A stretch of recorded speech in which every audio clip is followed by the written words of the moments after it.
Assalamualaikum warahmatullahi wabarakatuh. Selamat siang kepada ibu dan juga teman-teman. Perkenalkan, kami dari kelompok 10 akan menyampaikan sedikit dari diskusi kami mengenai pemecahan masalah, pengambilan keputusan dan eksekusi serta studi kasus yang kelompok kami ambil. Sebelumnya, perkenalkan anggota kelompok kami. Yang pertama ada Siti Aida A241900070 dan juga ada Yusri A241900198. Lalu ada saya Dimas Pramadani E241900005. Lalu juga ada Pramudia Manusia Putra dengan NIM E241900021 dan yang terakhir yakni Putri Andini E241900023. Terdapat 5 poin penting yang akan kami sampaikan pada kesempatan ini, yaitu yang pertama terkait teori umum mengenai pemecahan masalah dan pengambilan keputusan. Yang kedua yaitu analisis permasalahan dari studi kasus yang kita ambil. Kemudian yang ketiga faktor penyebabnya. Yang keempat pemecahan masalah, dan yang terakhir yaitu pengambilan keputusan. Sebuah organisasi merupakan wadah bagi beroperasinya suatu manajemen. Di sini manajemen menjadi salah satu subsistem dari sistem organisasi. Manajemen menjadi teknik atau alat yang dapat menggerakkan organisasi menuju tercapainya tujuan yang diinginkan. Dalam konteks tugas manajer, pengambilan keputusan merupakan salah satu peran manajer. Dalam menentukan tindakan manajerial, seorang pemimpin dituntut untuk berani mengambil keputusan, baik atas dasar pertimbangan individu dengan kewenangannya sebagai pemimpin maupun dengan keputusan dari hasil musyawarah dengan memperhatikan pemikiran, perasaan, atau masukan dari anggota organisasi. Pengambilan keputusan memiliki beberapa arti nih teman-teman. Yang pertama, menurut George Haber, pengambilan keputusan adalah kegiatan identifikasi dan diagnosis masalah, penyusunan berbagai alternatif, evaluasi dan pemilihan alternatif pemecahan masalah. Lalu, apabila menurut William Biddle, pengambilan keputusan adalah suatu pilihan dari tindakan yang ditawarkan untuk memecahkan persoalan yang ada nih teman-teman. Oke, selanjutnya pembuatan keputusan merupakan sebuah proses di mana urutan prosesnya yakni yang pertama identifikasi masalah, lalu identifikasi kriteria keputusan, alokasi bobot setiap kriteria, penyusunan alternatif, lalu ke analisis alternatif, kemudian lanjut ke pemilihan sebuah alternatif, implementasi alternatif, dan juga evaluasi efektivitas alternatif. Begitu teman-teman. Kemudian, dalam pengambilan keputusan terdapat 4 cara. Yang pertama yaitu otokrasi, di mana si pengambil keputusan hanya berdasarkan informasi yang ada atau tidak berkonsultasi dengan siapapun. Kemudian yang kedua yaitu semi-otokrasi, di mana keterangan yang dimiliki disatukan dengan keterangan yang diperoleh dari orang lain atau adanya konsultasi dengan yang lain. Kemudian yang ketiga yaitu semi-konsultatif, di mana si pengambil keputusan memberitahukan permasalahan yang dihadapi dan meminta pendapat dari yang lain, tetapi keputusan yang diambil tidak harus mencerminkan pandangan orang lain. Kemudian yang keempat yaitu konsultatif, di mana pengambilan keputusan dihasilkan berdasarkan musyawarah. Keputusan juga memiliki beberapa tipe. Yang pertama adalah permasalahan terstruktur dan juga keputusan terprogram. Masalah terstruktur adalah masalah yang memiliki tujuan yang jelas, sudah dikenal karena sudah pernah terjadi sebelumnya, dan juga mudah didefinisikan karena informasi tentang masalah tersebut tersedia dan juga lengkap. Kemudian masalah ini biasanya menghasilkan keputusan terprogram, yaitu keputusan yang berulang yang dapat ditangani dengan pendekatan yang rutin. Manajer biasanya tergantung pada 3 keputusan terprogram, yaitu prosedur, aturan, dan juga kebijakan.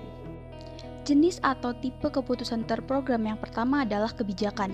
Kebijakan adalah pedoman umum untuk pengambilan keputusan tentang masalah yang terstruktur.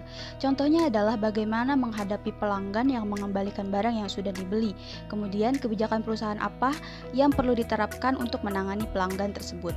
Yang kedua adalah prosedur. Prosedur adalah serangkaian langkah berurutan yang saling terkait dan digunakan untuk menanggapi masalah yang terstruktur. Contohnya adalah mengikuti semua tahap untuk untuk melengkapi dokumentasi pengembalian barang yang sudah dibeli. Dan yang ketiga adalah peraturan. Peraturan adalah pernyataan tersurat yang membatasi manajer dan karyawan tentang hal-hal yang dapat dilakukan dan yang tidak dapat dilakukan. Contohnya adalah ketika manajer harus menyetujui pengambilan dana di atas 50.000, akhirnya dibuat peraturan akan hal tersebut. Tipe keputusan yang kedua adalah permasalahan tidak terstruktur dan keputusan yang tidak terprogram. Masalah yang tidak terstruktur biasanya masalah yang baru atau tidak biasa dan informasi bermakna ganda atau tidak lengkap, dan masalah ini memerlukan solusi yang khusus. Masalah ini biasanya menghasilkan keputusan yang tidak terprogram, yaitu keputusan yang bersifat unik dan tidak berulang, dan keputusan yang membutuhkan respon atau solusi yang unik. Contohnya seperti pada di masa pandemi ini, permasalahan ini merupakan permasalahan yang baru, artinya bagaimana seorang manajer harus mengambil keputusan atas permasalahan yang baru ini. Semakin tinggi level seseorang dalam organisasi, permasalahan semakin tidak terstruktur dan pengambilan keputusannya menjadi semakin tidak terprogram, seperti halnya pada top manager. Nah, sementara itu semakin rendah level seseorang dalam organisasi, permasalahan yang dihadapi akan semakin tidak terstruktur dan keputusan tidak terprogram, seperti halnya pada karyawan. Selain itu, keputusan tidak terprogram, solusi yang ditentukan untuk jangka panjang, sedangkan untuk keputusan terprogram, solusi yang ditentukan adalah untuk jangka pendek. Selanjutnya terdapat gaya dalam pengambilan keputusan yang terbagi menjadi 4, yaitu ada analitik, konseptual, direktif, dan juga behavioral. Nah, gaya yang pertama adalah analitik, yaitu menggunakan cara berpikir rasional dan toleransi ambiguitasnya tinggi. Yang kedua adalah konseptual atau cara berpikir lebih intuitif dan toleransi terhadap ambiguitasnya juga tinggi. Yang ketiga adalah direktif, yaitu gaya dengan cara berpikir rasional dan toleransi terhadap ambiguitasnya rendah. Dan yang keempat adalah behavioral dengan cara berpikir lebih intuitif namun toleransi ambiguitasnya masih rendah. Nah, jika dikelompokkan dalam slide ini, semakin ke atas cara berpikir lebih intuitif. Nah, dapat dilihat dari gaya konseptual dan behavioral, dan sedangkan semakin ke kiri toleransi terhadap ambiguitasnya semakin tinggi, yaitu dapat dilihat dari gaya konseptual dan juga analitik. Tipe pengambilan keputusan. Tipe pengambilan keputusan ada 4, yaitu mengarahkan, perilaku, analitis, dan konseptual. Mengarahkan, menggunakan informasi minimal dan mempertimbangkan sedikit alternatif. Perilaku, menghindari konflik dengan bekerja yang baik dengan yang lain dan mau menerima saran. Analitis, membuat keputusan dengan hati-hati pada situasi yang unik. Konseptual, berpandangan luas dan mempertimbangkan banyak alternatif untuk membuat keputusan yang jangka panjang. Ciri pengambilan keputusan yang baik. Setiap keputusan yang diambil dikomunikasikan dengan jelas kepada orang yang terkena keputusan. Keputusan yang dibuat tidak kaku, rasional, dan mudah diimplementasikan. Keputusan yang diambil harus diikuti dengan realisasi yang jelas. Keputusan yang telah diambil dan dirasa tidak cocok lagi, tidak dipaksakan untuk dilaksanakan, tetapi harus dibuat keputusan pengganti. Bias dan kekeliruan pengambilan keputusan. Heuristik, terlalu percaya diri, kepuasan yang cepat, efek berlabuh, persepsi yang selektif, bias konfirmasi, bias terbatas, bias ketersediaan, bias perwakilan, bias keacakan, kesalahan biaya, bias mandiri, bias peninjauan ke belakang. Selanjutnya yakni mengenai studi kasus yang kelompok kami angkat mengenai PT KAI Daerah 7 Madiun di Indonesia, teman-teman. Mungkin dari teman-teman sudah mengetahui bahwa PT KAI adalah sebuah perusahaan yang bergerak di bidang kereta api. Kelompok kami mengangkat studi kasus ini berdasarkan jurnal Januaria pada tahun 2012. Mungkin dari teman-teman sudah mengetahui bahwa PT KAI sebagai salah satu unit pelayanan publik memiliki sebuah kewajiban, yakni memberikan pelayanan yang baik dan memuaskan bagi masyarakat. Namun kenyataannya pada periode 2009 sampai 2011, PT KAI dinilai belum dapat memuaskan masyarakat, khususnya daerah Madiun atau daerah 7 Madiun. Nah, hal ini dikarenakan belum memadainya jumlah kereta yang sesuai dengan kebutuhan masyarakat nih teman-teman, atau kebutuhan penumpang. Juga sering terlihat bahwa kereta penuh dengan penumpang yang saling berdekatan dan sering terjadi keterlambatan baik itu keberangkatan maupun tiba di suatu tempat nih teman-teman. Selain itu, adanya berbagai kecelakaan kereta api membuat pelayanan kereta api semakin dinilai buruk oleh masyarakat.